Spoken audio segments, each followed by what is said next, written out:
We're getting to the part of the podcast where we've been talking for a while, and now we get into the tough names. Where we're gonna have some issues. True. I want to get all the tough names because a lot of them are on the defensive line. You're right. Right too. Right. And I want to learn them. That's right. If you got questions about tough names in the NFL, you have come to the right place. Don't ask Chris Simms because he can't get it right. But Ahmed Fareed, my other host, my co-host, he will set it straight. Okay? He's going to do that type of work, and he's going to teach me and all of us how to say all of these things. What's up, everybody? It's Chris Simms Unbuttoned. It's a Thursday afternoon because yesterday I was hanging out with my boy Blue in Buffalo. Ahmed is here today. Yep. Sorry I ditched you. You had a little father-son school outing today, right? I had to go see my teachers for my son and daughter. So met them, raced over here. Right. You were out hanging out with Josh Allen yesterday. You ditched me. I ditched you. Got on a plane. Yep. Went out to Buffalo. Hung out with them. So it was a big day. We're going to get into that. We got a good day today. Ask me anything. Some leftovers from that. We're going to do our top 5 rosters, right, Ahmed? We're going to hit that. Ahmed did 10. He's very proud of that. I'm going to do 5 and give some honorable mentions, all right? Because I found 6 to 10 to be very, very hard. But hold on. There's more to it than just the top 5 rosters here. Yeah. We're talking top 5 rosters. You're right. Excluding the quarterback. Excluding the quarterbacks. That's right. That's right. And that's where it is interesting. It is. It does. It's a game changer that way. And I think there's some good conversation to be had all together about rosters. Even though you might not have a top 5 or 6 roster in the league, doesn't mean your team can't be top 5 in football. Yeah. And I think we'll get into that because there's nuance to that. And I think it's an interesting conversation for sure.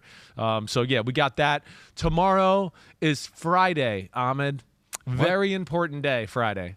I have no work, and that means I can smoke weed tomorrow. I'm going to do it. I'm not going to do it tonight. I'm going to wait till tomorrow because I don't want to go like 3-day weekend style. So Friday, Saturday night, I'm back in the game with Mary Jane. Weed-free August is ending on August 27th. Yes. Weed-free most of August. I said I was going to go September 1st. It's not going to happen. I want to enjoy my last 2 weeks of summer here a little bit. Do you feel like you'll pick up right where you left off? Well, no way. I've done this before.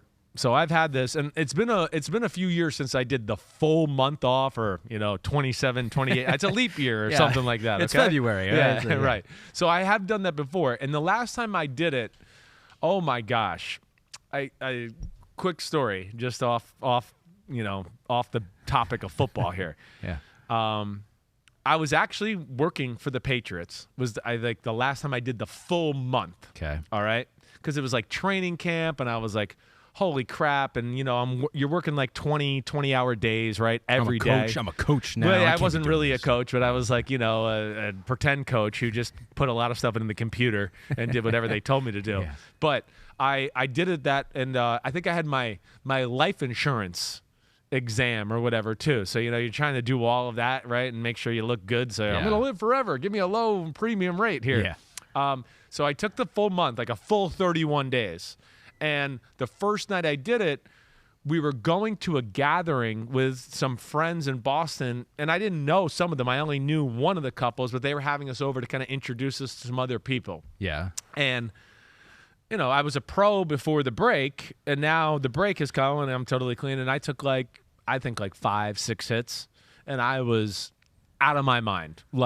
Walked into this, across the street to this person's house, and I was totally bugging out, like that. To where, I know a few of the women when I was meeting them, I could tell they were like, are you okay? What's going on? Because I couldn't focus. It was everything was crazy. So I will not be able to. I was out of hand in July. Have you ever seen those people again? Yes. In fact, they liked me. I don't know why. Maybe they liked me less from that point, actually. Maybe they were like, weird Chris is better than normal Chris. But yeah, that was the last time it got like that. I've taken 3 weeks off, that type of stuff. But that was the last time a full month. So you're going to go green in the comfort of your own home. I am. Now. I know. I was talking about, my wife was like, well, maybe we'll go to dinner. And I was like, I don't know. The first night in a while, I think we should just stay home and in case I'm a little too crazy. Ease into it. Don't go crazy. Exactly right. You don't want to have to take another month off, right? No. That's the goal here, right? Right. Keep it in control so you don't feel like you have to take a whole month off. Thank you, Dad. Christopher. That really sounded like my dad. That was pretty good, wasn't it? Holy crap. I've been listening a lot. They just gave me a shiver down my spine. So, yes, we do have a lot to talk about, including your trip to Buffalo. And I want to get into that right now because we have one question. We're not going to, the whole podcast is going to come out because you talked to Josh Allen. Right. But Mike Reed says, where'd you get your wings from? And please say Bar Bill. I wish. I wanted to go there. I got, the references from a few people associated with the Bills These are staff. Buffalo wings. I know. It's home of the Buffalo wing. Right. And I was a little pressed for time. So I did not get to go to one of the good ones. I went to like a dive bar right down the street from the stadium. Okay. And it was really a dive bar, okay? And but the person warned me, that told me, he's like, it's it's not the greatest inside, and it's a real bar, and you're gonna have drinkers in there. Yeah. He's like, but the wings are pretty good. So I was like, all right, it can't be that crazy in there. Let me go in there. It was a real bar. It was like, whoa, no one was really there for the wings. I can tell you that. It was afternoon drinking time, and but I did get that. But I know I was pressed for time and didn't have time to go to one of the top wing places because I had the flight getting out of there and everything like that. Right. When you walked in, you were the first person that they were not familiar with in like 5 years. Probably, well, right? they were definitely. That's like one of those places where everyone knows their name except for Chris Simms when he walks in. They were like, "Who are you?" They definitely gave me that. They all turned around and like, "Who are you?" Yeah. And what are you doing here? And why are you dressed so nicely, with a buttoned-up shirt all the way, to the top of your neck? Did you keep the top button when you walked in there? Yeah, right. Yeah, I don't know about that. I know. When in Rome, I don't know. That was wrong approach there. But the wings were really good, and had a great day with Buffalo. I really did. Can you give us one little preview about Josh Allen, how that talk went? It was amazing. I mean, first off, the fact that I think we talked for more than 30 minutes or so and had a toss for most of the time. He got, me, we got into the quarterback mechanic stuff. That's what I love about your interviews. So, like Joe Burrow did the same thing. Yeah. It's just like it's different. It's an interview that you're not going to hear the answers anywhere else. Yeah, that's. I hope so. I hope people take it for that. And we really got into some of the nitty gritties, and he was cool, and he talked about how he stole a few things from some special quarterbacks around the league. Right, I don't want to give that up. Like pants, right? Or a took a shirt. Had some fun with the Brady chunky thing. Right, he did that. Which was really maybe my favorite part because I kind of talked about that experience of playing in the match, and I was like, oh, Brady, called you chunky. He's like, yeah, that's messed up, isn't it? He's like, I'm faster than him though. Yeah. He's like, I'm stronger than him though. And he's like, he can't whoop me. And, so Josh Allen is so great, and I really think he's the cool thing about it is, like a Joe Burrow, there's humble, and they know they got work to do, and it's not going to be easy. Yeah. But he's very aware of, the circumstances around him, that they're looked at as a Super Bowl champion type of football team. We got even into the, like I asked him, like, dude, you realize you're like in the midst of Manning Brady. You're living that right now. Like you're living Marino Elway. It's you and Mahomes and all that. So we got into all of that. That's cool. Yeah, so there was a lot of cool stuff. And, he really broke down some really cool things about his throwing. And like I said, stole some things from some other guys that he incorporated into his game that I thought were really interesting too. The $1 million question, did you sing the song? Well, I asked him. I didn't sing the song. I didn't. But I started off with like My Boy Blue, and I was like, I call, and he's like, oh yeah, he knew I called him Boy Blue, right? He goes. I wish you'd stop. I know. He may be, but he just got a great way about him, like all really great quarterbacks do for the most part. That's why they're great leaders and why they're great quarterbacks is they accept the challenge. There's a humbleness to them, and yet a self-confidence that's really special. Practice was awesome because the ones are not playing, so they went ones versus ones live scrimmage. Right, so because they're not playing in the preseason, they're not playing in the preseason. They are playing against each other in practice. Right, so they're not playing in this third preseason game at all, and so they got after a little bit. And again, I love it because it wasn't perfect. They're another team that I would go. They don't script for success. They're not worried about, we got to throw for 95% in practice and look pretty on offense. They make it very game-like. The Bills are a different team in person. They're bigger than. When I was up there 2 years ago, their D-line is much bigger. Von Miller makes them look different. And just like we've said the last few weeks, like with the Chiefs too, there's an attitude of a team on a mission there. I mean, they're on a mission. You can tell it. There was an energy on the field as soon as we walked up, onto the practice field. Stephon Diggs looked great.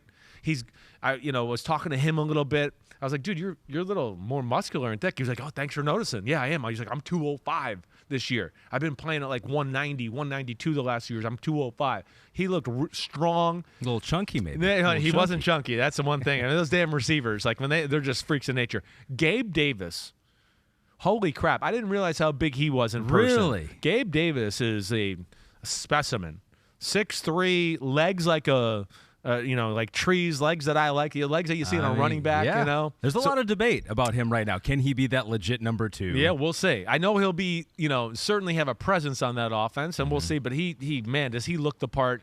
And, Von Miller looked amazing, like I said. I think the other thing, too, just to say this, at the end of practice, and again, it wasn't the prettiest practice for the offense. They Bills are blitzing them and doing crazy stuff. And but, man, they went into the 2-minute drill, and Josh Allen made this throw up the right sideline. And, everybody, including the team, and it was like, and, they see this every day. Yeah. But I was walking and just sitting and just going, holy, and they were like, oh, that was amazing, right? And I was like, what? I was like, literally, there's like 5-6 people in the history of the sport that could have just done that right there.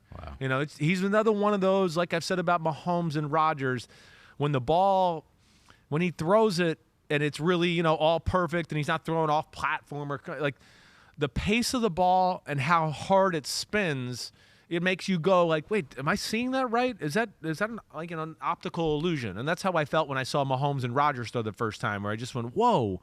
Like, not only is the ball flying through the air, but it's spinning so hard that it's almost like, can a human really do that? Like, is that a machine? Is that a jugs machine that's doing that? Like, you know what I mean? Yeah. So that was really cool to see, but I'm so impressed by the Bills altogether. So that interview is going to come out, I think, next week, Tuesday, right, Pete? Right. The full interview, the half hour, you throwing the ball with Josh Allen. I do think so, and I think I mentioned this a year ago, that maybe we'll get to the point where instead of some of these preseason games where fans have to buy tickets to where none of the starters play, let's sell tickets to some of these practices or joint practices, because it might be one of the only times you get to see Josh Allen do stuff like that. Well, you're right. I mean, replace one of these preseason games where no one plays. Well, the joints practices, you take about Falcons Jets. The practices were more competitive than the actual game. They just didn't play anybody. The Colts, the Lions, the practices were more competitive than the actual game. The Niners, Vikings, right? So there is that. You're right. Like, if you want to go see real football, you're better off going to some of those joint practices and seeing it there than maybe a preseason game where, again, like you're talking about, none of the starters are actually going to play. Step up, NFL. Get some of these preseason games out of there. Get the joint practices in there. Did you see your squad? Have you been watching Hard Knocks? I don't have HBO. Oh, my gosh. I've never had HBO. Freaking gosh. I feel like this is the time I should probably get it. Do you have Apple TV? Do you have HBO Max? It's an app thing. No, I'm telling you now about apps and the internet. Holy shit, what's going on here? But I've seen the clips. I've seen the clips on social media. I think it's one of the best years ever. I really do. I mean, because of Dan Campbell and the coaches, the way they went this last week against the Colts, I mean, I don't know if you've seen any of the visuals on social media. First off, they walked through the forest in Indianapolis on like a blue, yellow brick road. And then all of a sudden they come out to a field. And like Dan Campbell was like, this is Field of Dreams. Like, this is crazy. It really was crazy. But it is like, I think, amazing. Like, just the way he talks to his team just to give your team a little love. Yeah. I mean, he was literally talking about they're getting ready to go scrimmage them. And, of course, he's so intense and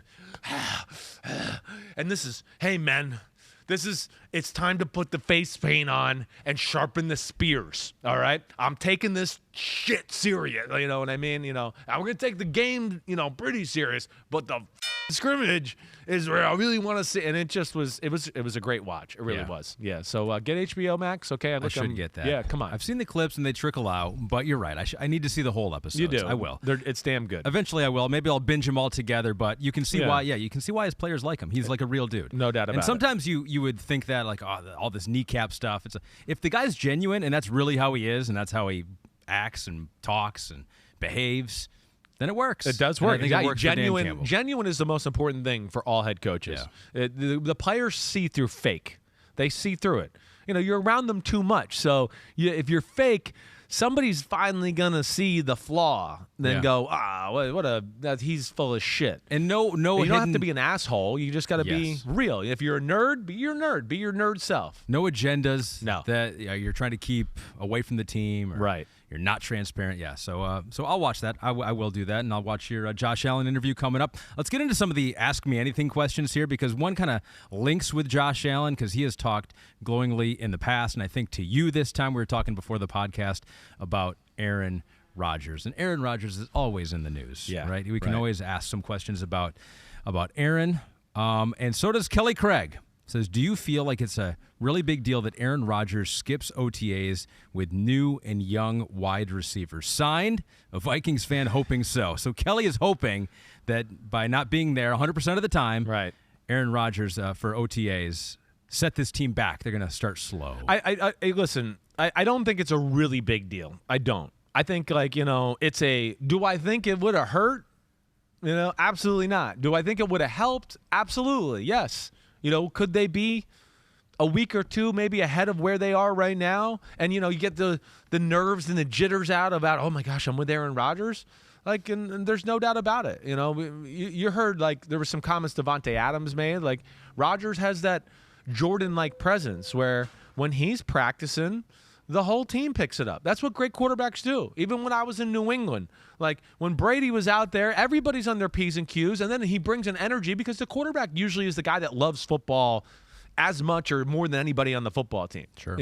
And Brady used to throw a laser slant. How do you like that? You better get your hands up. I'm throwing bullets today, right? There's a different intensity. There's in a the different practice. intensity, and there's an enjoyment too. That's where it's intense, but man, this is fun. This guy's crazy and cool, and he wants to be awesome, and let's join in on the energy. So I wish he was there. Yes, I do. I love Aaron Rodgers to the fullest, but I don't see how that would have hurt the situation. It would only have helped it.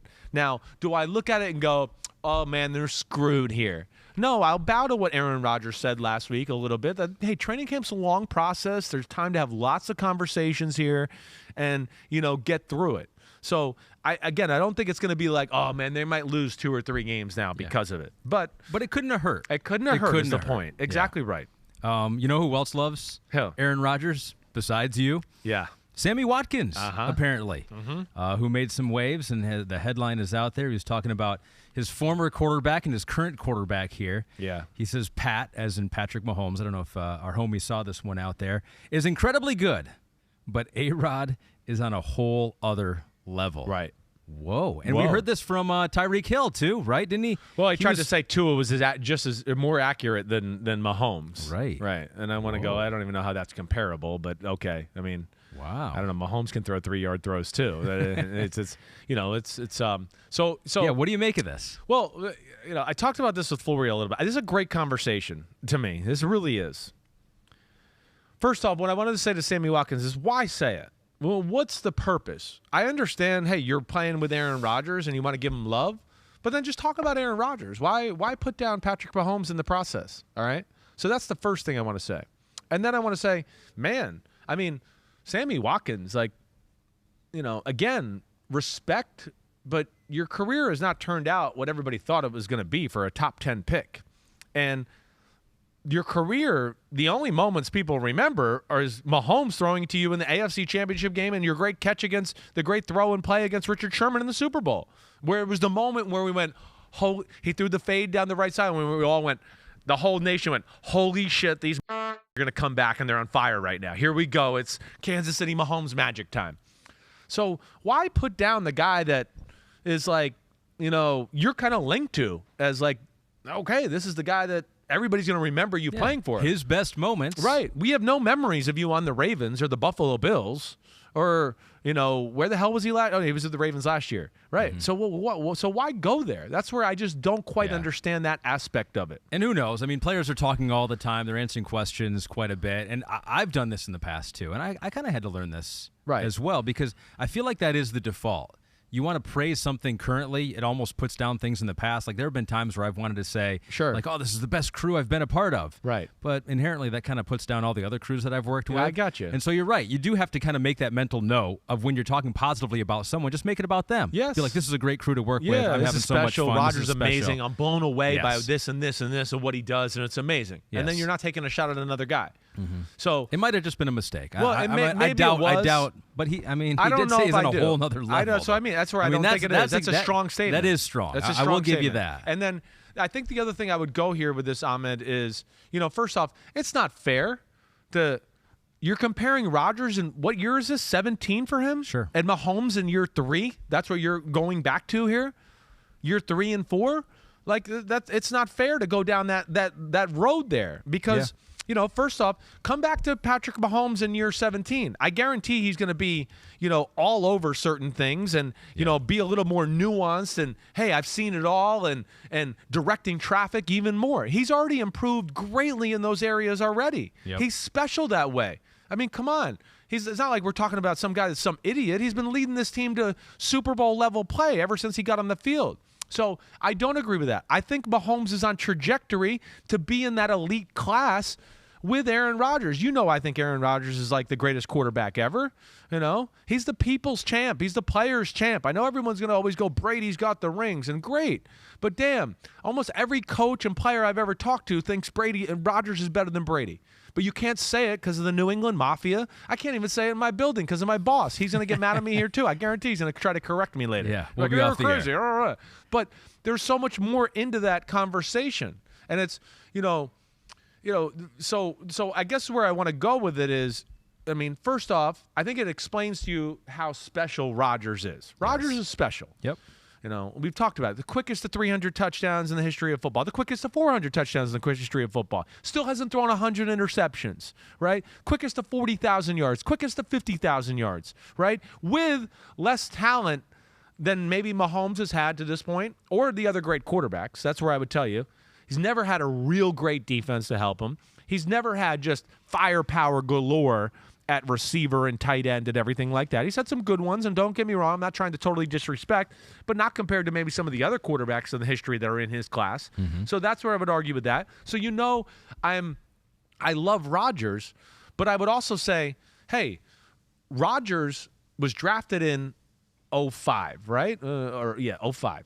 He's drafted in 05. He sat on the bench 06, 07. He played in 08 and was good. He played in 09 and it was like, whoa, he's pretty good. Watch out. And then 2010 came around and we went, holy is this the greatest show I've seen? Is he better than Brett Favre? Right? I mean, yeah, that's what I mean. It really became that. And then it got into the playoff run that year, which was as much of a guy taking over games as I can remember at the time and going, I've never seen anything like this. This guy's like, he's unstoppable. Sounds like a guy that's on another level. Well, okay. But Mahomes did it his first year playing. He sat out 1 year, and in the first year won the MVP. And then had Brady and New England beat in the AFC Championship game if D Ford just doesn't line up off sides. Yeah. Right? Or wins maybe the toss in overtime. Right? So this is a special player we're talking. To me, they're very similar in a lot of ways. These are two of the greatest throwers in the history of the sport. Not only just power-wise, but, magician-wise too. And so that's where I just go, I don't know, like, I just don't like the comment. And then I think when you also get into this conversation, okay, like, Mahomes' stats are going to be right up there with Rodgers when this is all said and done. Sure. I mean, I wouldn't be shocked if he's the guy that eclipses the fastest to 300 I mean, touchdowns. I don't look at stats personally, but you can if you want to. Well, there's some stats that have some relevancy to what you do and how you are, and again, he will. I mean, he's going to be up there. He's going to be up there with everybody. Might break them all. He might break them all, and it's just it's a matter of how long he can play. But then also, I think when you add into the fact of like, all right, well, let's look at the playoffs the last year since Rodgers and Mahomes have, since Mahomes started, how have the playoffs looked? Yeah. Well, Mahomes blows them out of the water. I mean, it's 28-7, and then I think Rodgers is like 9 touchdowns, 4 interceptions. Mahomes is 28 touchdowns, 7 interceptions. So there's that. And then, of course, Mahomes has been to 2 Super Bowls. You're crushing a guy you love. Well, here. no, but I want to keep it real and give him love because I love Rodgers. Yes. He's the man. I don't like this comparison. And I'm just saying it's to not the point fair. that it's on another level. It's right? not fair to Mahomes. Here's what I think we got to do. And look at this. Here's playoffs. The last since Mahomes 2018, started in the NFL. 8 wins for Patrick, just 2 for Aaron. Right. The completion percentage. Hey, Aaron's got him in completion percentage. Right. 69%. That's Mahomes has more than double the yards. right? Rodgers has 1,400 yards. Mahomes is at 3,300 yards, and that's 9 touchdowns, 3 interceptions for Rodgers, and 28 touchdowns and 7 interceptions for Mahomes. Now, to Rodgers' defense, I don't think his teams have been as good as Mahomes. Sure. Rodgers is a victim of his own greatness, what I'll always say. There's teams and years where he went to the championship game and stuff like that where I go, his team wasn't as good as the Bucs. Are you kidding me? No way. He outplayed Brady that day. There's a team there, you know. They recover an onside kick against Seattle. He's going to another Super Bowl.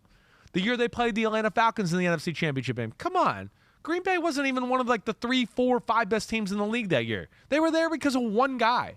It's a little bit like where I tell you, like LeBron or like Michael Jordan early in his career was like, he can't get to the championship game. It's like, well, they're not championship teams, but they keep getting to the Eastern Conference Finals against the Pistons because this guy's a freak show. Right. And they're writing a book about the Jordan rules to try to stop one guy. And that's where Rodgers was, right? But Mahomes is that guy too. And I will say where he has an advantage to me over Rodgers is he, I think, puts more pressure on you in big game situations. Mahomes is going to go down swinging, and it might be a mistake. He might throw an interception, right? But he's not. He's going to, oh, wait, I got to move and scramble and throw a ball 30 yards up the field, sidearm to this guy, boom. And I mean, I've never seen anybody do it as regularly as he has, to the point where the first few years I was like, well, he shouldn't throw that. Oh, complete. Whoa, he complete. And to the point where you just were like, there's nothing he can't do. And I've never seen that. So I don't like that comparison. There's a lot more I could talk about here. Yeah. To me, this is where these guys are in a different class than Tom Brady. Like, well, I know to me, but this again, listen, no one's safe here today. No one is safe. Brady never had to like carry the team his first 4 years in football. When like Rodgers and Elway and Marino and all, it was like, and Mahomes, and Josh Allen, it was literally like, here, carry us. All right. I mean, we can go to Super Bowl, the 3rd Super Bowl victory for Brady, as I mentioned today, against the Eagles. I mean, it's ISO left, it's ISO right, it's we can't score a point, let's play through the defense, let's manage the game. So, again, as awesome as Brady is, and I know he's awesome, again, these to me are a different class of a guy. I will always like, Brady is more like Derek Jeter to me, and I know people think I'm a hater. You know, he's the ultimate general, the ultimate captain, but he needs some support around him. You know, these guys are like on another level. To me, a little bit, they are in that way. Now we've made a quote. I know. Well, yes. Maybe. You know, I don't care. I'm so sick of fighting it. So I understand the goatness of Brady. Sure. But I also would say he was not put in this situation. If he had to be put in Kansas City in year 2 of his career, and they were like, throw it 45 times a game and just make magic happen, and our offensive line's kind of good, and our defense is not even actually that good at all. Like, no, that wouldn't have happened. Right? He grew into that. He was groomed into that. And these are special talents where you could just put them on any team and they could make it go no matter what the offensive situation. It's like you've heard me say too. You know, again, not fair with another level. The guy's been a starting quarterback for 4 years. It's 4 AFC championship games and 2 Super Bowls. I mean, come on, it's insane. And then in the Super Bowl he played in, he had a bad foot, and his offensive line was hurt. You know, I say that too. I go, damn it, if you switch the quarterbacks in that game, they would have been 70-10. I don't know what else to say. I'm sorry, everybody. Right. So there we go. And I don't understand why in the NFL it can't be seen, but people can see it in college. Like, is the quarterback for Georgia the best quarterback in college? He must be. Let's start it up right now, Pete. Let's start up. Put it on my Instagram. What's his name? I don't even know. Is the best quarterback in college football and should be the first-round pick. And put it out there. Tweet it out. Because he won, and so he should be drafted in front of Bryce Young. And so that's what's, but in college, people see it. Yeah, I know, Bennett, right. Stetson Bennett. Right. I couldn't even think of his first name. But see that's what I mean. Tweet that out. So that's what I just, so you got me going here. And no, I did not. I don't like the comment by Sammy Watkins. I'm sorry. Long story short, he shouldn't have said that. Holy shit, you got and me if he going. was sitting here, if he was sitting here right now, after all that, he would have been like, I don't know why I said that. I regret everything. I think he would. I think he would. He would have no response to that. I don't understand. He would have no response to that. A little bit of the Mahomes hate right now. I literally spent the You first... think it was really hate, or just he's gushing too much over the current gushing guy too much got? over... I mean, even a little bit of even the public hate, a little, of Mahomes. Like the doubt of Mahomes. Yeah, because you get a $500 million contract. I guess, but it's like... Throwing stones. This is what's crazy about our world right now. I tried to tell everybody Tyreek Hill was one of the best receiver, top 3, and everyone's, you're crazy.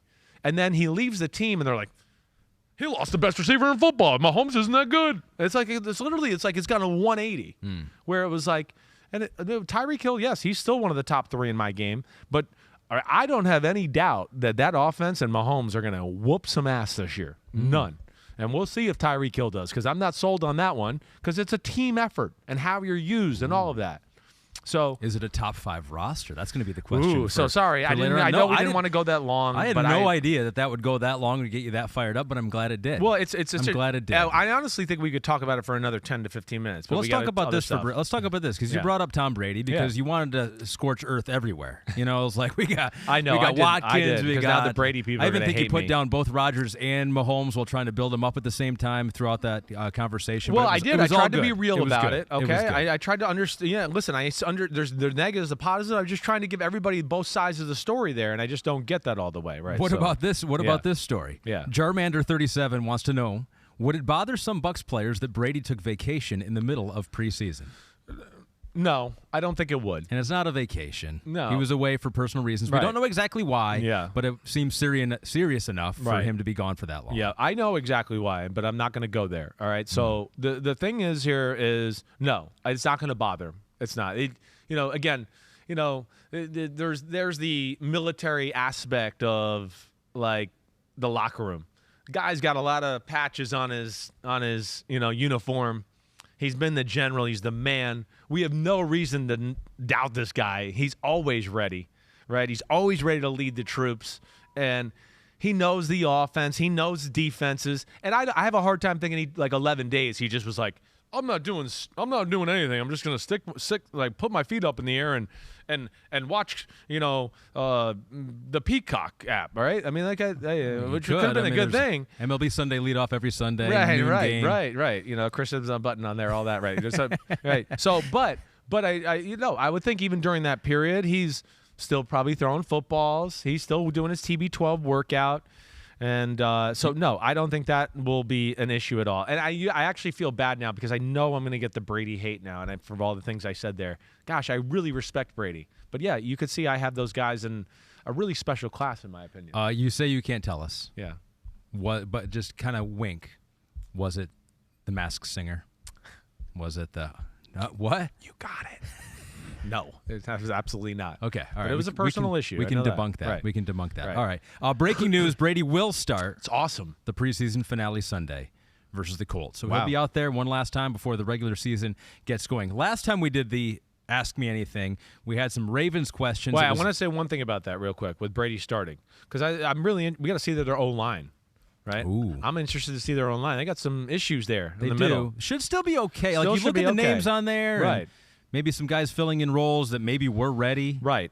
They could be okay. No but doubt we'll about have to see it. We're going to have to see it. So that's going to be a big thing to me. And two, what I wonder about that, too, is there a deal already in place where, these coaches, they talk to each other. I wonder if the Colts are going to play their first team D-line. Oh. You know what I mean? Those are things to look out for. I'm interested to watch that offensive line no matter what, just to see some of the new pieces. Because Tristan Wirfs is hurt, right? He's got the oblique injury. And then they're going to have a new center and a new guard. And I know they got Shaq Mason there and Donovan Smith, who were really good. But, yeah, that's certainly something to watch out for. All right. Well, we're talking about offensive line here, Pete, with a great transition to breaking news. Not breaking news, but we heard about it earlier. Tyron Smith for the Dallas Cowboys. Yeah. Hamstring injury is pretty bad. Hamstring injury. It's actually, I think, even worse than that. I think it's some sort of fracture, and then the kneecap. I just saw earlier. So ruptured. I can't remember what the hell was it. Yeah, I saw it before as I was kind of preparing for the podcast. An avulsion fracture. Oof, that sucks on the kneecap. So he's going to be out at least till the playoffs, pretty much. That's what they would hope he can maybe be back for the playoffs. So what does that do to the Cowboys? And that's straight from Jerry Jones's mouth. What does that do to the Cowboys? The Cowboys are one of those teams where I look at them as like a fringe playoff team, anyways. I'm certainly not like stamping the Cowboys and going, oh, playoffs this year, no doubt about it. No, I mean, first off, I've been one. You've heard me say I think the O-line's a little overrated there. So, and they're a passing football team. They got Michael Gallup, not 100%, right, and he won't be probably for a few more weeks. There's no more Cedric Wilson. the defensive side of the ball, they've lost some people with Randy Gregory, of course, being the big name there. And then I think the other thing actually, too, is just like, okay, wait, so is that defense going to be any better? Because I know we talk about it was like the biggest improvement in the history of sports last year. And it's like it was only the 19th ranked defense in football. It just wasn't the worst like it was the year before. Is that what they are now, or do they make another jump? I know. So we'll see. That's going to be the big thing. But, yeah, I have my questions about them as a football team. I know Amari Cooper. There's some things they saying they're going to run through Zeke. Their second best running back on their team. So yeah, I'm not sold on the Cowboys by any stretch of the imagination. Dak had some bad games last year, and some of the Cowboy fans were even seeing that. Well, the offense, I think, is when they can't run the ball is not the most creative in football, in my opinion. And then I think when you add in, week 1, like I don't know if we have their schedule to pull up, but like I can say it real quick. They play some legit defense. I mean, the Bucs week 1. That's not the team you want to play with. You're trying to figure out who's going to be your new left tackle and get things straight there. The Bucs. Well, maybe they'll do the thing you just talked about. What? They'll both talk to each other and say, "Hey, don't play your ones." Right. Our offensive lines are struggling. Don't play your ones. I mean, those 2 games to start, Ahmed. I mean, Bucs and Bengals, they're 2 of the best pass rushing teams in the sport. They'll get a break at the Giants on Monday night. Right, but then they got the Commanders, who got some guys there. And then it's, the Rams, which we know they can rush the passer, and at the Eagles, and they can rush the passer. So, yeah, that makes me worry about them. There's no doubt about it. Rap Sheet reports it was, yes, like you mentioned, an avulsion fracture of the knee, the hamstring tendon that sits at the back of the knee pulled off the bone. Oh. Needs surgery, sources say. He's a beat-up individual. December if he's back at all. So that's a bummer for him and the Dallas Cowboys. It was a bummer for Ravens fans last time that we really didn't talk a whole lot about them. You wanted to at the end of the podcast, but we had already been going for 2 hours and 72 minutes, and Kristen said she had to eat. She hadn't eaten all day. So here we are. We got the Ravens before we get into the top 5 rosters, which I feel like we should do pretty quickly here. Ravens. There's a lot going on with the Ravens right now, and the homies want to know a lot of different things. Definitely. One was on Isaiah Likely. We'll get into that in a second because a lot of people are talking about him from the Ravens. I saw in your mentions there were a lot of mentions about him. Right. But Jeff Rowan wants to know about Tyler Huntley, and he says, I think the presence of Tyler Huntley gives the Ravens more leverage in dealing with Lamar. Huntley looks like the real deal, and in the long run, maybe more reliable than Lamar. Well, Whoa, I'm not going to go there. Bold. I'm not going to go there. I would just say he's on another level. You're funny. You're so he is, I mean, as we talked about in the top 40 countdown, and I probably didn't rank him high enough, and he's one of the best backups in football. Him, Gardner Minshew, to me, have been the backups that just blow me out of the water this preseason so far. I mean, and he's got a little bit of everything. His arm is not as powerful as Lamar Jackson, and he's not as fast as Lamar Jackson, and he doesn't have as many release points as Lamar Jackson, right? So I'm not going to put him in Lamar Jackson's, and I don't think it gives him necessarily leverage. I don't think this is an apples to apples type of thing. Again, let's not disrespect Lamar Jackson here. This guy is one of one. And all you got to do is listen to anybody that's ever played against him or played with him, where they just, Lamar's the guy after the game's over where everybody runs over to, I want to shake Lamar's hand because I've never seen a guy do that before. And he did it 7 times this game, all right? He's special. He is. So I love Tyler Huntley, and I think he's proving that he has the capabilities to be a starting quarterback in the NFL, for sure. But I don't think it has any effect on Lamar Jackson and the Ravens and what they are. So that would be my talk there. But, man, yes, what I would say, Lamar, if he can learn something maybe from a Tyler Huntley, is just that Tyler plays it true to form all the time. It's like right out of the coach said do this, this, this, and this. And Lamar at times last year, I think, took it themselves like, wait, there was an easy completion, but I think I can get something better. Right. He just can't fall into that trap. That'd be the only negative I would say about Lamar. So, but Lamar, I expect to see the best Lamar possible this year. He had a good connection with Mark Andrews last year, past couple years here. Yeah. Good tight end of the league. But maybe he'll have that same connection with Isaiah Likely, their draft pick out of Coastal Carolina. What was he, a 4th-round pick or something like that? I think he was our, number 3 tight end in the draft process? I think so, yeah. Right? Pallet 46 says Isaiah Likely and Mark Andrews 2 tight end set for the Ravens. 2019 vibes with Hayden Hurst? ?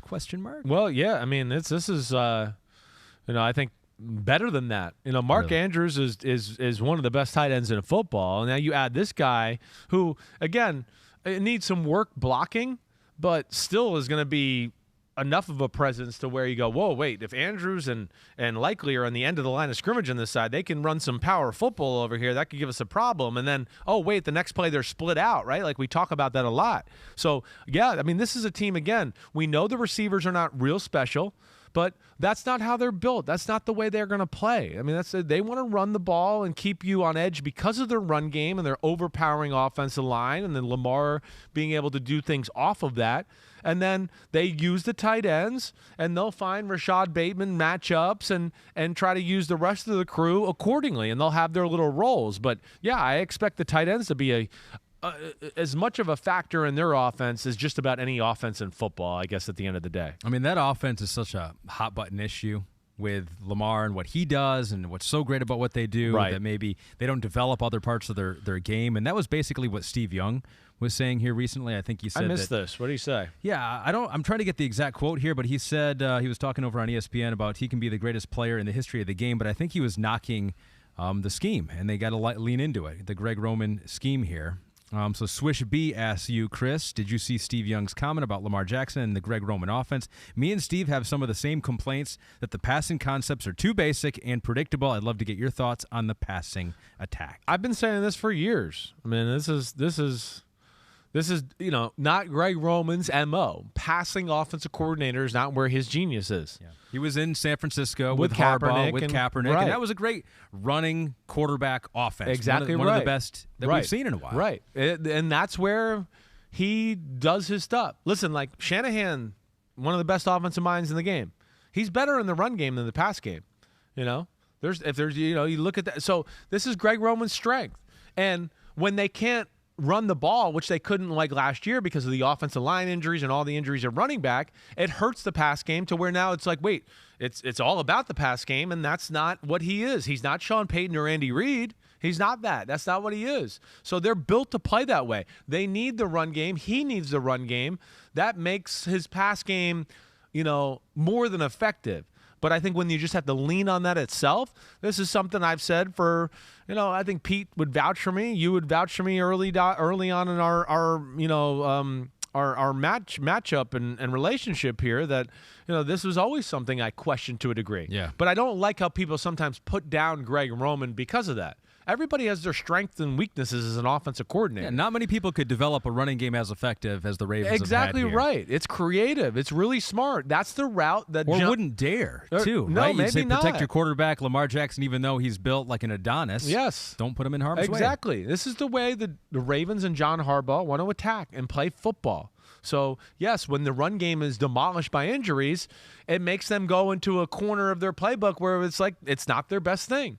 And again, it's like if, and again, I don't want to, Andy Reid's one of the greatest offensive minds of all time, but all the receivers get hurt, right? And there's nobody, and now they have to rely on, we got to run the ball like 50% of the time. They're not going to be real good. They're not going to be what you think they're going to be. It's going to be tough. So, that's where I don't love that. But I think Swish B, you are right. There's no doubt about it. They are a little too basic and predictable that way. But it's because they rely on the run game, and maybe he's got a few more ideas this year. Maybe he's got a few things to throw, at defenses, and we'll see where. I do think it's grown over the last 2 or 3 years where I've gone, there's some things I like here and there where I go, that's pretty damn good. But yeah, they want to go through the run, like I said. Patriots are one of those teams that like to go through the run. You don't know which running back that's going to be. Fantasy purposes, that makes it very difficult in drafting your guy, as Matthew Berry would attest to. But one of our questions is not actually from Twitter. It's from one of our friends here, one of our coworkers at NBC, Jim Thompson, a great homie listener. He really is. He was constantly asking me questions. Yeah, and he was mad that we didn't talk about the Patriots that much on Monday's pod. Right. Well, we got rushed. We did get rushed. We got rushed. Pete right? rushed us. It was La Liga game or something. There was La Liga, and 3 hours into the pod. Yeah. The match is half over. You guys got to leave. He wants to know a couple things, but I'm going to ask you this one. Yeah. He wants to know, how is the Patriots' offensive play calling going to work? Belichick? Is it a committee? Can a committee even work? And why are they being so weird about it? They're weird up there. Weird was that wasn't him. Okay. We're not going to put that on Jim. I'm asking that. Okay. Why is it so weird? Well, they're it's a unique situation. I mean, again, it is. Now, I think if it was any other place, we would all be going like, what the hell are they doing? What's going on? But as I've said before, Belichick could coach the offense. And he obviously thinks that these two guys can make the adjustments. Joe Judge, Matt Patricia. Right, to where, yeah, they've never coached offense or quarterbacks, but they're really good coaches. And they understand the game conceptually, X's and O's and everything, at a very elite level. And again, we could look at like Belichick, the great defensive coordinator, and as I've told you before, part of the Josh McDaniels genius is, he used to tell Josh, when teams do this to me and my defense, I don't like this. And then Josh would write it down and be like, oh, okay, Bill doesn't like that. Let me change this and do that. And Shanahan's the same way. He could probably coach the defense. He really could. And he knows what they don't like to see in certain formations and sets. And when they play that defense, if I call this play, it really stresses their rules out. So they're going to find ways to be really good here. All right. I don't want to say really good. I still have questions about it because Josh McDaniels is special. He's special. And not always that it's always about, as you know, a lot of the teams have the same plays. How do you dress it up? How's a play that you call, 2 or 3 times every game? How do you make sure the defense doesn't know you're going to call it the next week? It made it look a little different. And then the timing and rhythm and sequencing so important. And that's where the great offensive play callers really are great. I gave him this and I gave him this. And then, I faked like I was giving this and we had that off of it. And oh no, now their heads are about to explode. Can they do that? I don't know. We got to see. They're going to be really well coached in the basics and still fundamentally really good. But I'm as interested as anybody. I am. And it's certainly one of the things to watch out here early in the year. I have a hard time thinking their offense is going to look as good as last year right off the bat. I do. I have a hard time there. And then, the last part he said, why are they switching from a zone running scheme? They've had the zone running scheme in there. They've always been a man-to-man blocking scheme. They've always been. This is Bill Belichick and Bill Parcells and old school Giants. So they want to block down and pull guards and smash them out. They've been more of a man blocking scheme. And I think there's been talk about, they want to even be more of that. And they are. It doesn't fit their for the most part, Trent Brown, he's not Mr. Athletic zone blocking guy. He's more like, let me just clear this out and now a guard come out here and kick this guy out and do it that way. So they've always been, I think, a little bit more man than zone from that standpoint. Jim is the only homie that doesn't have to wait for the podcast to be released. That's he could have just been walking around up here. No, he wasn't. Oh, okay. But he could have. He might have been. We just saw him a few minutes ago. Could have got the live reaction. What if we did that, Pete? What if we just did this live? Could we ever do that? Just do it live and just let it go? Yeah. Why not, right? I guess we could. No editing, Kristen. We just put it out there live. Well, are we editing that? Oh, that's right. We still edit out my cusses? Your cusses. Me. Okay. Can we go rapid fire through these next ones here? Yeah. Can we do that? Because I still want to. I want to get our time. I want to have enough time to do our rosters. I'm talking too much. These are good questions. Rapid fire. Let's just do rapid fire. We don't do that very often. Good. So just a couple headlines off the top of your mind right here. Sauce Gardner. Let's talk about him. Wow. Ahmed. I like that name. SIMMS plug. Been saying this since the draft, but was Sauce really the right pick for Seattle, for the Seattle 3? He is uber talented and would make sense in a man-heavy scheme, but that pick could also signify adjustments being made in the scheme. Tough to gauge. It is tough to gauge. They can't be playing Seattle 3 all the time. I know that. If they fall in that trap, they're going to be torn to pieces. They have to be a little more versatile on the defensive side of the ball. I was kind of saying that last week. I mean, we just saw in the Atlanta game last week, they game planned some things for Seattle 3, and people were wide open in the preseason game. Sauce Gardner, though, he's perfect for Seattle 3. That's what he's made for. I question, if you had to make him play man-to-man all the time. He's long, he's fast straight away, change of direction. I'm not sold that he can be on Revis Island all game long. All right, so that's the big thing. But hey, there's coaches in football that go, I would never draft a corner in the top 5 if I was a Seattle 3 scheme, because we're not asking him to play man-to-man a lot. It's press him and stay on top of him.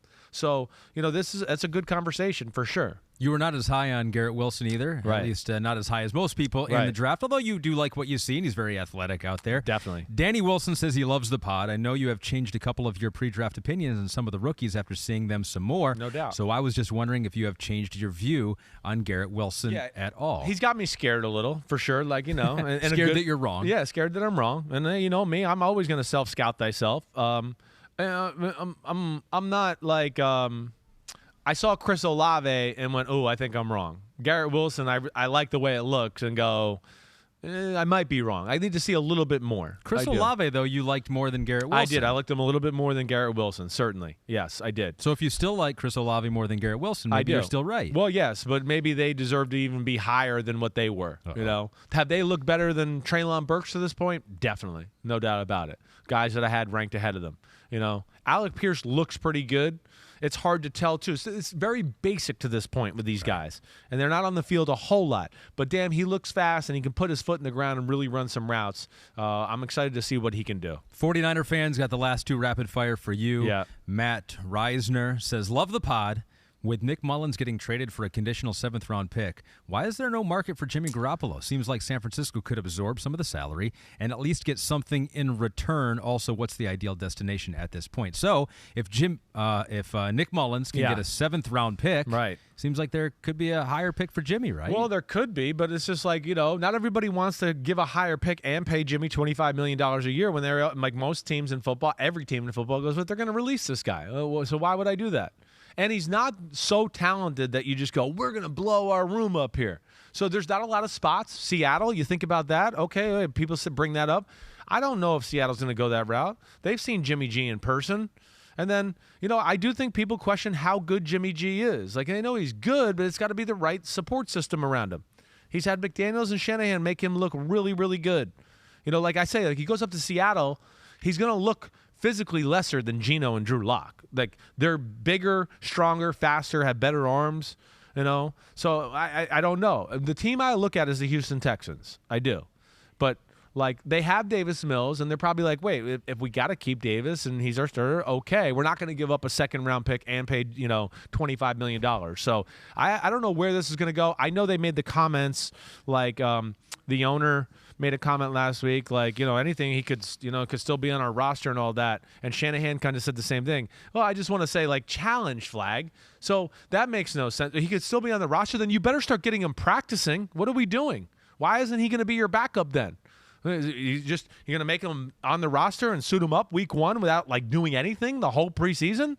That doesn't make sense. So they're going to – I would be shocked if they don't release him at some point. I mean, I would be shocked. I don't know. Seems like they want to move on to Trey Lance, still keep some leverage in getting as much as they can for Jimmy Garoppolo. Burn Una asks you, why does Trey Lance's ball placement get scrutinized much more than a quarterback with a good throwing motion who misses often? Well, I don't know who he would be referring to with a good motion who misses more often. See, this is where it's like you can't always look at numbers and completion percentage. How about degree of difficulty of throws? Like Mahomes and Josh Allen are going to probably never be 71% throwers because they're going to throw some balls where the rest of football is just going to go, I wouldn't even try that. I would never do that off my back foot sidearm 30-yard out route. Like, oh, so it was an incomplete pass. Like, yeah, right. So, you know, there's a difference there. You know, the routes we're talking about with Lance, like, are basic NFL routes. It's a slant route that's off target. It's an in cut down the middle that's off target. Where I go, Mahomes and Allen and those guys with a natural motion, they do it in their sleep. So that's why I'm holding him to that regard as of right now. You know, again, if he starts slamming those in there and making that a machine and then starts missing some of the crazy high degree of difficulty of throws, I don't look at that and go, oh, well, he's got an accuracy problem. That's when I'll start to go, you know, the dude's special, and he's trying to make a few throws every now and then that are just like only a few guys can make.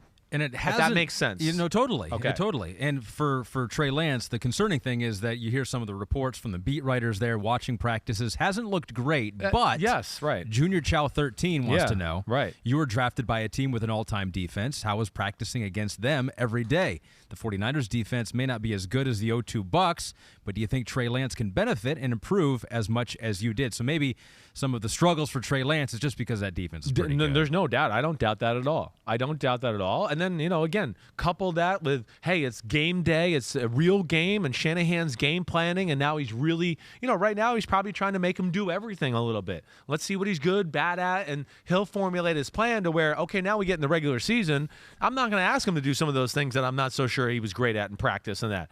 And yes, with that defense, yeah, they're a freak show. So I'm sure there's some days where it's like, whoa, that didn't look good today. Well, okay, yeah. I mean, they're one of the better defenses in football. There's no question about that. Here's the question. Yeah. Is it a top 5 roster in the NFL, though?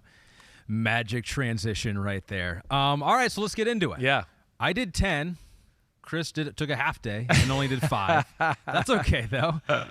So we went through. Here's the exercise. Right. And I liked doing this a lot. Yes. Because I checked in with a lot of sources. I looked over at Pro Football Focus, too, from talking to you all the time. Yep. I just tried to isolate these rosters away from the quarterback. Cool. So I tried to become you. It's fun. Yes. This is a good conversation, a good exercise. So what this is the roster, the talent on the roster minus the quarterback. That's Right. all we're looking at right now. That's all we're looking at. On paper. On paper. Who's Exactly the right. best team on paper right Exactly. now, Right. And, we had this conversation a little bit before the podcast where it's like, and we talked about just because you got a top 5 roster doesn't mean you're necessarily a top 5 team. I don't think so. Again, you can match it up where this team's roster completely is not as good as this team, but they put their resources in a spot that makes sense for the way they're coached and how they play. The scheme they play. And how that goes to where, I maybe as a whole, and if we all had a generic coach, I would take this roster, but on this team with this coach, this roster makes sense in a lot of ways, right? You can't have it all always, and it's a balancing act in the modern NFL. You don't play the games on paper, but you do rank the top 5 rosters. No on doubt. paper That's the way here. to say it. So let's start with some of the teams maybe that didn't make your list. Yeah. You want to do that first here?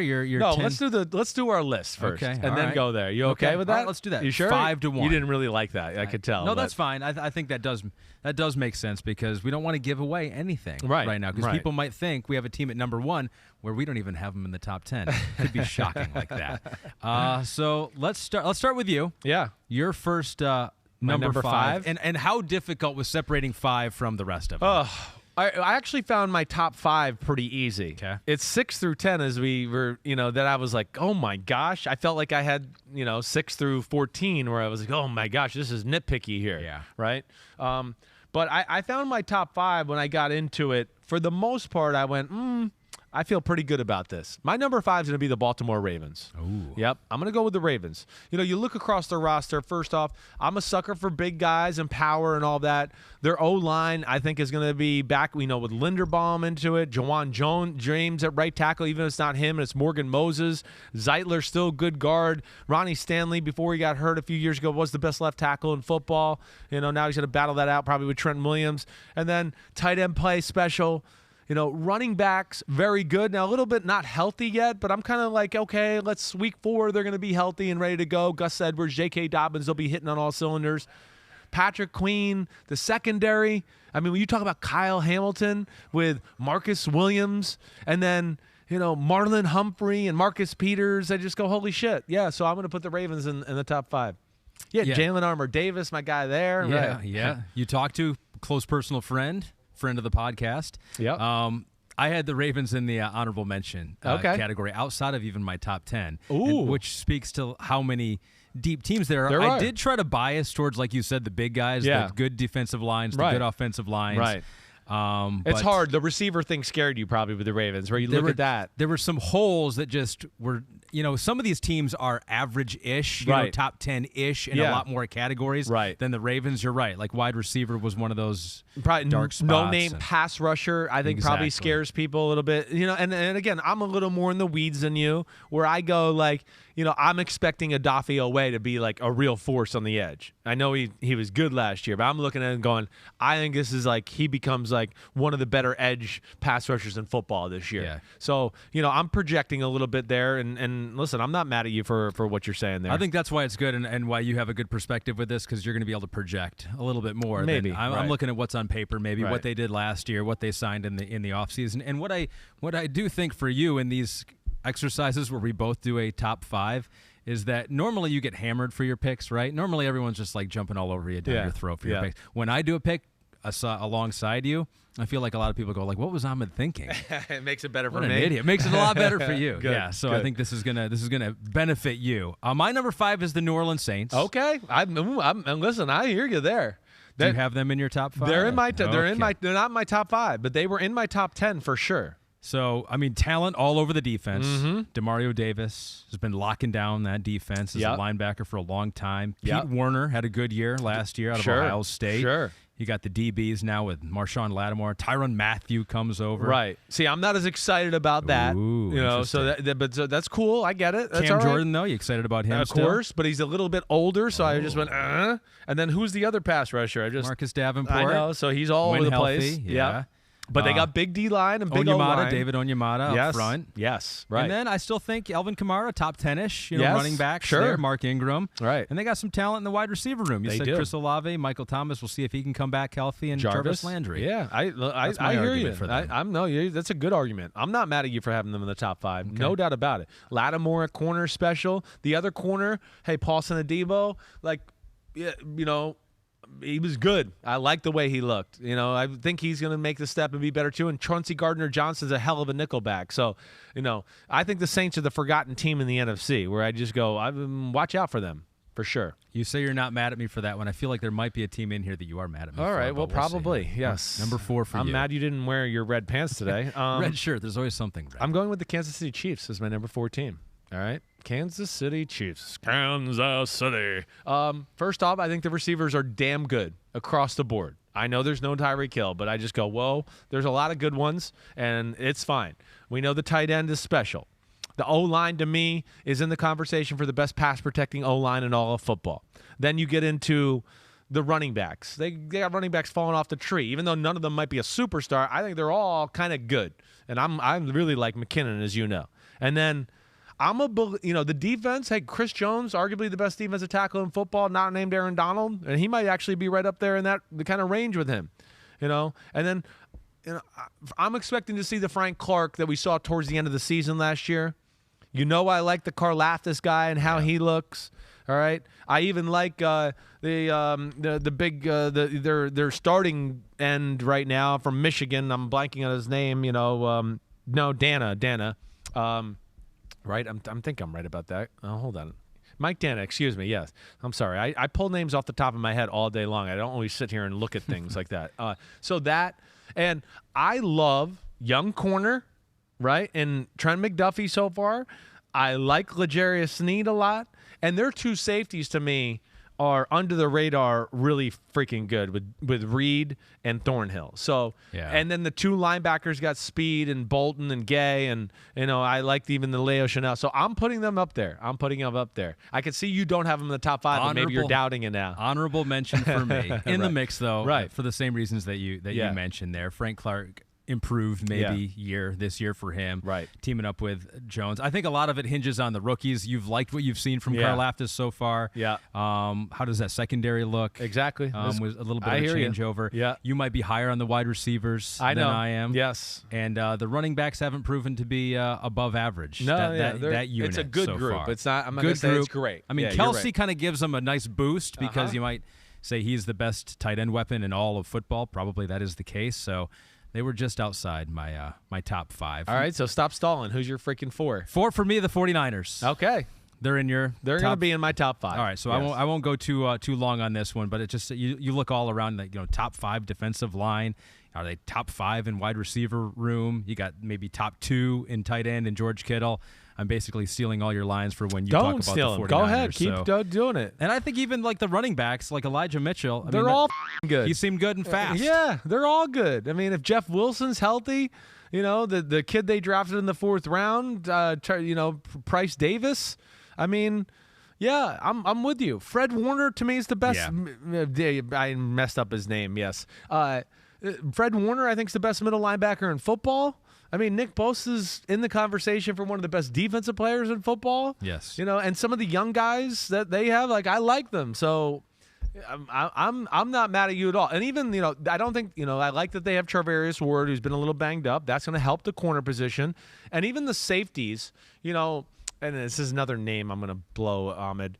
We're getting to that point in the podcast. Hufanga. Oh, boy. Hufanga from USC, who I had my eye on. And, he shed weight and got faster. And, I project him to be a pretty damn good player, and so yes, there's I'm not mad at you there at all, and they'll be coming up for me soon. Yeah, the question is how high are they I for know. you? Your number 3 team is which team? My number 3 team, I'm going with the Philadelphia Eagles. Yep, I just you it's a little bit like you just said with the 49ers. I mean, O-line, I don't know, it's in the conversation for best in football. D-line, even though there might not be the marquee pass rusher, it's like size and strength by numbers. I mean, Darius Slay and Bradbury at corner, right? Then you look at the receivers on the outside, like, whoa. The tight end, Goddard's really freaking good. So I just look at them and go, I don't. There's no team in football that the Eagles are going to step on the field with and go, oh, well, we feel like we're a little outmatched here. Definitely one of the best rosters in the sport for me. Yeah, they're number 8 for me. I could have had them higher. All right, because like you meant, like on defense, there's not a below average group. Like linebackers, defensive line, secondary, all average or above average, right? Yep. Could have the best offensive line in football. Linebackers a question a little bit. Okay. Right. I'm forgetting about Hassan Reddick too. I should have mentioned that. He can be another. He's going to be a nickel third down pass rusher too that I think is going to add to them. And Sweat is really good. Right, and of course we know they got Big 56 still. That's really damn good too. As you could tell, I'm just blank. Brandon Graham, Derek Barnett, all those. Josh Sweat, and then the D tackles are special. So yeah, I look at them, and I'm more of a whore for big people than maybe you are. And Fletcher Cox. Exactly right. Jaquaski Tart, I like the addition there. Yeah. There's a lot of things I like about their team. But you mentioned Slay and Bradbury too. Not a whole lot of teams have 2 shutdown corners. Pretty damn like good that. there. I definitely could have had the Eagles in the top 5. And it just goes to show you're not going to have the Eagles as the number 3 team in football. It just goes to show what a quarterback and how it all fits together. We got to see how it fits together. Exactly right. It's a great way to put it. You're exactly right. My number 3 team. Yeah. This is the one that might make you mad. I don't know how you're going to feel about this. The Green Bay Packers. The Green Bay Packers are number 3. Yep. Okay. I don't agree with that, but I know. Yeah. But hear me out. Yeah. They got studs all over defense. You got Rashawn Gary, had a great year last year. Yes. Kenny Clark. You got some rookies that you liked in Quay Walker, Devontae Wyatt. Right. Beast out of Georgia. Right. Devondre Campbell was an all-pro last year. Maybe you're not sold on him. Kind of came out of nowhere. Exactly right. Pro Football I want to Focus. see a little more. It's like it's all of a sudden he just came out of nowhere after being third team in 3 years. Right. He was the number 2 ranked linebacker last year. I know. By Pro Football. If he can back that up, right, or come close to something like that, then they got something. I mean, if a secondary that was good last year, even without Jair Alexander, Rasul Douglas was a big part of that. Offensive line. You got Stokes, their first rounder at corner from the other side. So, listen, I hear you. Offensive side of the ball, I mean, I think you could say that the offensive line, there are injury concerns, but if healthy, maybe top 5. Yeah, I probably wouldn't go that high, but yes. Top 10-ish. It's good-ish. Yeah, right. Exactly right for me. There you go. And running back, the combo of Aaron Jones and A.J. Dillon, top 5-ish maybe for a combo in football. I mean, the wide receivers unproven. That might be the only weak group that they have, but it just seemed like they were above average in my opinion and what I've seen out there. Don't worry. Good. I mean, listen, I Are hope they even in your top? They're not even in your top 10. They're dancing, and they're like the team that I kind of came to with are they 10? Are they 11? I'm not sure there. I'm not sure. I guess I don't quite put the offensive line quite where you do. I guess I look at it that way. The running backs it's a very good duo, but I'm not like, and that puts it over the top for me. And then the receiver, tight end part of it, and then even, you're right. I love the rookies. I really do. The Devondre Campbell thing is real. I don't know exactly how to feel about him going in this year, and then, yes, Rashawn Gary is really damn. I guess I wish there was a little bit more marqueeness on the front 7 that I'm just not sure about. I guess to a degree, even though I know it's going to be a really damn good unit, and this is one I could be wrong on. I mean, listen, I'm probably one of those guys that's a little lower on the Packers than most people as far as their roster. I mean, what was obvious to me when looking at it though too is that the defense really could carry them. It could be very strong. No question. They might be Rodgers be efficient. We're going to run the ball a little bit more. Yeah. And defense, hold them to 17 and we'll win every game. And they certainly could be that style for sure. But yeah, the Bakhtiari situation scares me a little bit, I guess. The fact that it's still this long into it and we're still not back. It just they're one I'm a little torn with, I guess, altogether. Preston Smith, I did not think had like the greatest year the last 2 years. I think he was better last year than he was 2 years ago. So I guess that's what my concern is with them a little bit. But the wide receiver thing is definitely a big issue too, as well, like you said. He was activated from the PUP list. Yes, that's good. That's good. That's good to hear. On his way to getting back. All right, we're into the top 2 now. Yep. Your number 2 roster in the NFL, non-quarterback edition. Bucks. I'm going to go with the Bucks. And even though, the injury in, the middle there is a little scary with me for sure, I just go, okay, weapons, yes. Running back, I know not like special, but still good enough and going to be able to play the style of football they want. Defensive line, I think, is where I'm just blown away by them. Linebacker, I'm blown away. Safety, I love Antoine Winfield. I think their corners are a little underrated. So I look at the Bucs as a team that, I just look at them and go, holy shit, there's a lot of damn good players on their football team across the board where they have explosiveness and size and power to kind of play either game. We got to play a little bit of a fast team here. We can do that. Oh, we got to play a slug it out and overpower you type of thing. They can do that too. So I'm a big fan of the Bucs roster, as you could see. I mean, I just have a hard time thinking that they won't be, and not that, listen, I know they have Brady, but if they didn't have Brady and they just had a good quarterback, right, I'd still go, fuck, the Bucs are going to be a handful this year. They're just legit across the board. Carlton Davis to me is really damn good. Jamel Dean is really damn good. Sean Murphy-Bunting is really damn good to me. And then the D-line is, when you just take Vita Vea and Akeem Hicks and Shaq Barrett and Joseph Tryon Shayanko and now Logan Hall, and you add him to the mix, and it just, I guess it's the killer aspect again that I look at to go, damn, there's just so many big killers on their team. And then the weapons on the outside that I love. And, Devin White to me is still one of the best linebackers in football, and I guess that's where I kind of look at it. Yeah, Mike Evans, Chris Godwin, new addition Russell Gage. I mean, really, you can look at it, and outside of the offensive line, which I still think could be top 10, even with the injuries right? I know that's where that's the toughest part with them. I know. If they hadn't had injuries, would they be number 1 for you, or would? No, I don't think they would be. So, I think the team that's coming up that's going to be number 1 now that I've already kind of said that there's a team that we're missing here. But yeah, I mean the tight end thing I think's going to be good. They're missing Gronk, but they're going to be good there. But yeah, the offensive line thing, it was hard for them just because too. It's just like, okay, wait, I know I haven't seen these guys, but they seem to have an eye for the O-line, so I guess I'm trusting it a little bit too. With going, okay, the kid from Notre Dame's going to be real. He'll be all right. He's going to be good. With Keanu O'Neal and Mike Edwards at safety, I guess there's too many physical killers that I looked at on their team not to have them up here. You know what? You're preaching to the choir because I had them number 1. You have number 1. They're my number 1 roster good. in all of football. Right. So the Bucs are my number 1. Yep. The only other one you don't know for me is number 2, who is not in your top 5. Who knows how close they were? Yeah. Number 2 for me, after looking at it, was the Cleveland Browns. Cleveland Browns. Mm-hmm. I know how much you like Nick Chubb, so let's start on offense there. Yep. Best running back combo in the league, perhaps. I think so. They might be number 1. I think it's probably number 1. I mean, you can talk about best offensive lines in the league. They've been up there. Definitely. You got Amari Cooper now helping with the wide receivers. I'm not as high on that. That was the thing that scared me with them. That was the thing that scared me. The receivers scare me a little with them and put them over the edge. I'm afraid Amari Cooper outside in the cold on grass, which he never performs well, is going to be not as existent as we think he should be. That's the only weakness, but you have the running backs in the offensive line. Definitely. And so that was solid. Definitely. And then on defense, you just got studs everywhere, right? Defensive backs with Denzel Ward and John Johnson at safety. Newsome, like the young up-and-coming guys for them in the defensive secondary. Owusu-Koramoah, Delpit, Greedy linebacker. Williams, yep.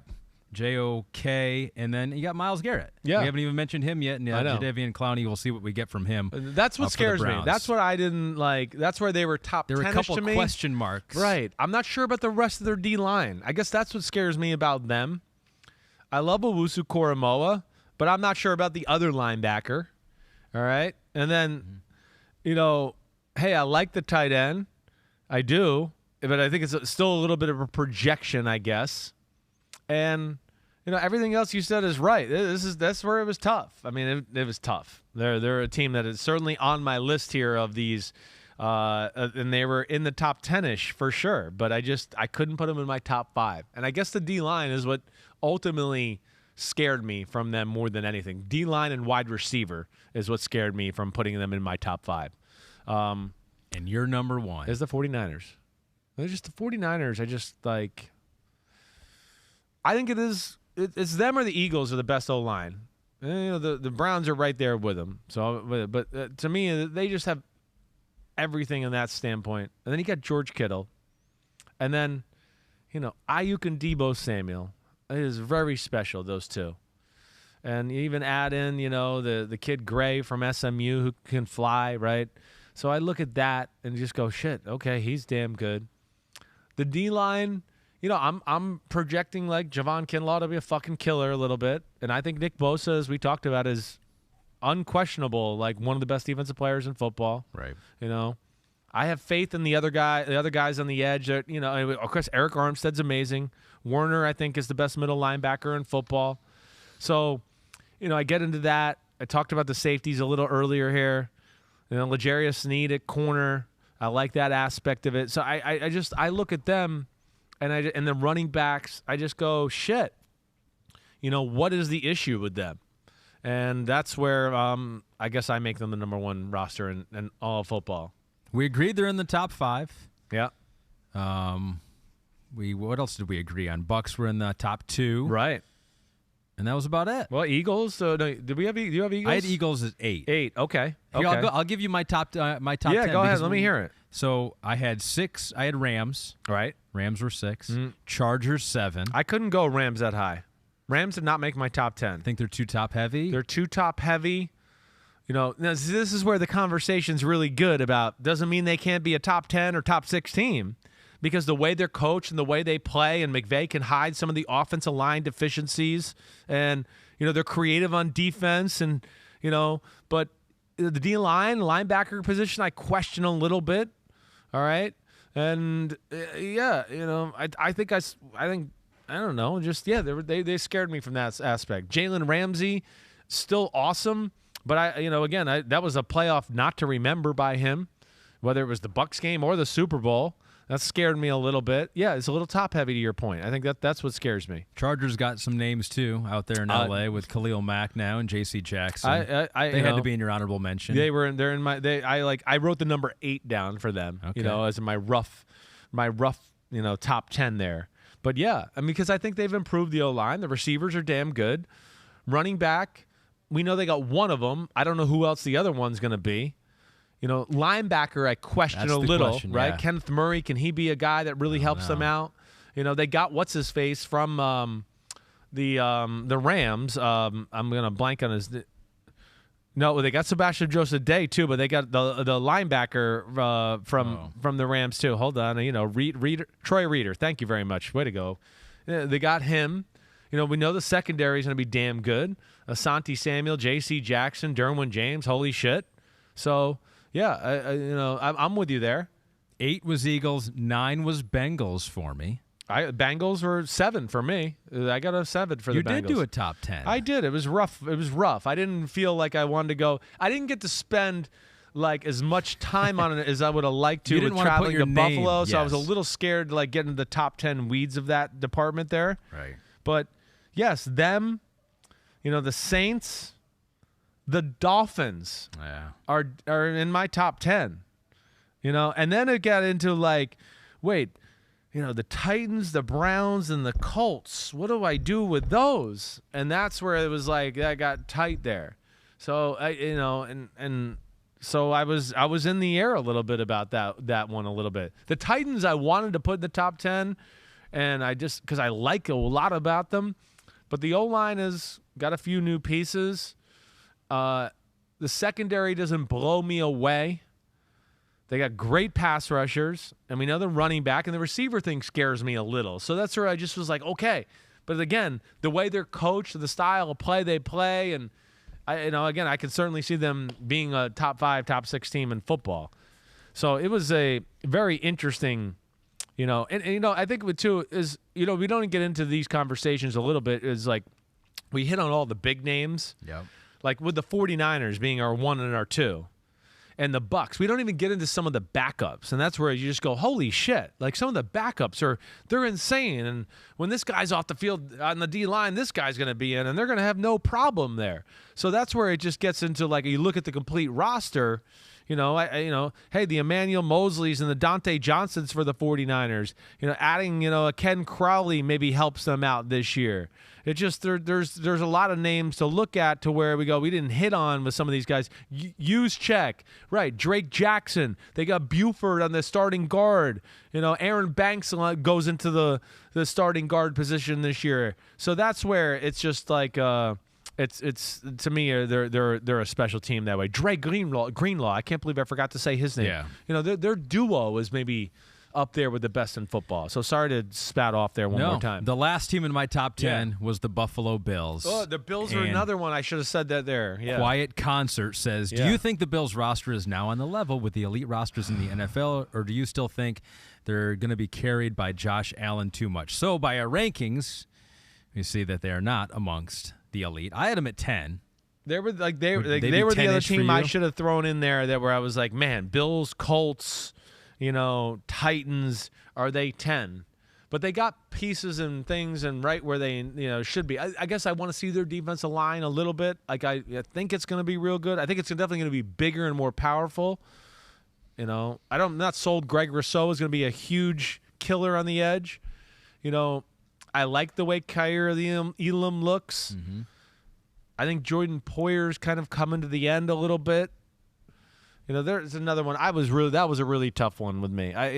Their roster's better. They're a better football team for sure. As good as it's been with Josh Allen I think so. And the O-line's going to be better too. Should be. But there's just some things I guess I was scared to make them a top 5, and they were in that top 10-ish for me. The Dolphins are maybe a team I'm a little too high on because maybe I'm projecting a little bit with I think Jalen Phillips is going to be a real force off the edge. But, damn, I know what Raekwon Davis and Christian Wilkins are in the middle, and the offensive line has some question. But, damn, we know the receivers and the running backs and the corners and the corners and Javon Holland at safety. So this was a really good – I welcome people to question this and have this conversation because this is a good exercise. Let me throw 2 more names in there of teams just so we don't get yelled at by fans of those teams. And I want to see if you think they're in the discussion for honorable mention here. Colts and Broncos. Yeah, Colts for sure. Colts were the team, like I said, that I had in there with like the Colts, the Browns, the Titans. You said that. Got it. Where I was like the Bills, like maybe that's 10 or maybe they're 9, right? That's where I kind of had that. Who was the other team you said there? Broncos. I'm not sold on the Broncos. I'm not. There's too much projection. Don't love their O-line. We think their receivers are going to be good. I like their running backs. Their defensive line, I got questions about. I like their secondary. Surtain's the real deal. I should have made him number 1 in the draft a few years ago. But is Bradley Chubb going to be what I think he's going to be? I guess there's just some of those kind of questions I got with them a little bit, right? The other team that I roughly wrote on the list too, but it's young, is the Jaguars. The Jaguars, to me, are a team it's again, like the on love paper, affair continues. I know. I just look at them and go, they're young, but man, there's no position I look at to go, they're going to be physically overwhelmed there. And I think that's, cool. But, again, that's where it's on paper and reality are 2 different things a little bit. Well, that was good. That's a good exercise. That was work. That was a lot. It was. You got angry in the beginning of it. I think we went an hour and 34 minutes now. Went through another top 5 list and then took it to 10. And we end with this. By the way, everyone, if you haven't heard, we got a new YouTube page just for NFL videos. It is youtube.com/NFL on NBC. We will continue to read this until we're getting there. 50,000 subscribers. We made a jump here in the last week. Over halfway there. We did. Yeah. Last week I was like, holy shit, we're never going to get there. 27,000 people They're probably all homies, too. I hope so. I hope so. All right, so you subscribe to the need 23,000 more homies to help us out. Help out Ahmed so he doesn't have to read this anymore, okay? Yeah, I feel like I'm going to only do this probably for another month and a half, maybe. Yep. We'll Damn. see. You know, this roster thing's really got me thinking, too. You got it just like, you second-guess yourself. We should do some reaction to the roster. Yeah, we will. Next time. Next week we can, for sure. So, I like your top 5. The only one I really don't love in your top 5. Packers. Yeah, I think so. Yeah. Because you can kind of see the Browns, even though I think Packers. Yeah. I know. That's it. Other than that, but I'm sure people will question mine as well. Like I said, I felt really good about my top 5. It's the next. There's 15 teams that are top 10 rosters. Here we go again. Yes, it's a staple of our podcast. All right, you done? I'm done. I'm done. That's all right, good. That's all I got. All right, that's all I got too. All right, everybody, if you need to get in contact with me Friday night, you won't, so don't even try. All right, it's a big night. All right, and then hey, we got a good weekend of preseason football. Lots to talk about. We'll hit some of that on Monday. On Monday, though, we're going to do our AFC over-under win totals and the AFC playoff bracket. Ooh. I'm going to go out there and say who's going to be the 7 teams in the AFC. Yeah. Wednesday, we'll do that same exercise with the NFC, continue to hit on news around the league and everything else that way. So everybody be good. Enjoy the weekend. I will. I hope you do. You have to work. Where are you going baseball-wise? Miami. Dodgers at Marlins. Okay. So you'll sweat your ass off until you go inside for the game, and you'll be cool. Exactly, yeah. So that's good. All right. At least you won't sweat through your suit this weekend. Yeah. All right, everybody. Last week. Ahmed, you the man. Thanks as always. Thanks for leading the charge. Everybody, stay cool. Stay safe. Hit us up with all the questions. Please disagree with us on some of our roster stuff, and we'll talk about that. Clap it up. Clap it up.